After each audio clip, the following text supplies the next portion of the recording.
So I get asked all the time, friends, family, even my grandparents, do I actually need a hearing test? Even though my hearing is fine, I can just turn the TV up. Well, actually, yes.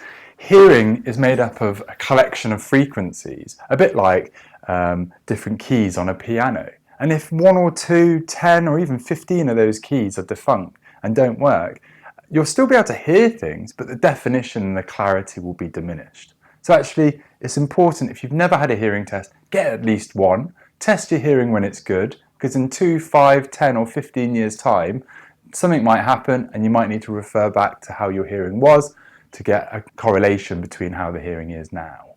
So the answer is, come and get a hearing test, whether you think you need it or not.